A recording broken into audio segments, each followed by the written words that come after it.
I'm Noodle, and in the last lore video I made, I spoke about the Foundation Guild, the Prophet Guild, the Boron Campaign, and some of the other things that happened between 2387 and 2720. This time around I will be covering the things that went on between 2759 and 2920, which will include the Second Xenon Conflict, credits being introduced into the universe, and the hero that emerged from the Second Xenon Conflict. So let's go. 2759. 2759 saw the introduction of a community-wide standard for currency, the credit, which soon achieved full acceptance by all species.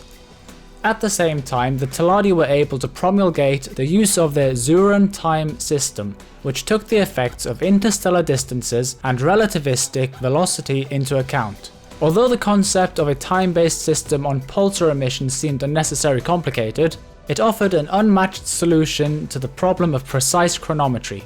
In all honesty, I have no idea what any of that meant, so if anyone watching this understood that, then feel free to leave a comment to help me and others out to understand what I just said. 2770.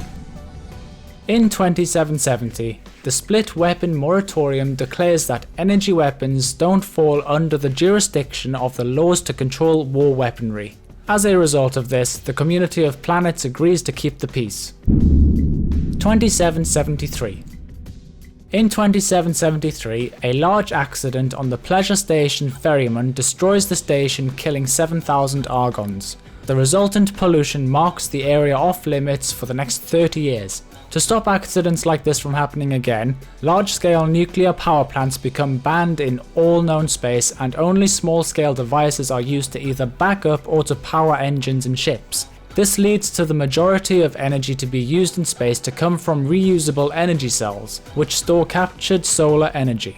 As a result of this, big business begins to develop around the energy plants that produce these energy cells, and every race agrees to sign the Energy Accord. Space becomes safer. 2784 to 2900. In 2784, the first interplanetary conference for security and collaboration in space begins. In 2793, a woman named Siobhan Norman II is born. She, as all the females in her family line, bears something called the slow aging genes. 86 years later, in 2870, the Paranid developed the slave chip. This is a technological breakthrough which allows beings who carry it to operate computer systems by thought alone. The chip is medically inserted into the brainstem and becomes a sixth sense. It allows data to be fed to the recipient directly and is a two-way device. By 2876, the Taladi, being the most influential financial power in the Federation of Planets, managed to push through usage of their time-based system on Cezuras and Jazuras. Another 24 years later, in 2900, Xenon activity begins to increase. It was considered likely that the machines were planning a major attack upon the community of planets or some other similar large-scale offensive. 2905. In 2905, a Xenon jump ship enters Earth's solar system, and two people named John Friedman and Ice McCallum attempt to salvage the supposedly defective jump ship, but they are killed in the process. Even after this, the Earth government still agrees on researching into a jump drive based on the remains of the Xenon jump ship. In the same year, a female Argon pirate known as Mukai forms the Yaki after failing many attempts to negotiate the lowering of all high-low price thresholds and trade levies. The Yaki then begin to secretly build an empire in deep space between the Split and Taladi sectors. 2906. In 2906, the Paranid developed the Super Slave chip in secret. After the original slave chip was widely misused for pleasure and interrogation, and many reports of comas being induced, the Paranid ironically ban its use but not its manufacture. The Super Slave has a much longer use, greater range, and greater capability. However, at the very moment the first Super Slave station goes online, it is attacked by an unknown fleet of pirates. The initial batch of 100 Super Slave chips are stolen, and the station workers and all plans for the new chips are destroyed. 2908. In 2908, Brett, the son of Bernie, whoever that is born on Argon Prime. Bernie dies during the birth, and Brett's father is unknown, so he begins his life in an orphanage. 2912. At the very peak of Xenon activity in 2912, something happened which no one could have predicted. A space vessel arrived in a remote corner of the community of planets in a sector belonging to the Taladi company. More strangely still, it had not followed a flight path through the jump gate network, even though it appeared in the vicinity of a gate.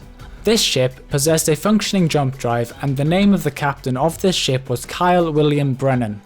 Kyle would be the first person from Earth to arrive in the community for over 700 years.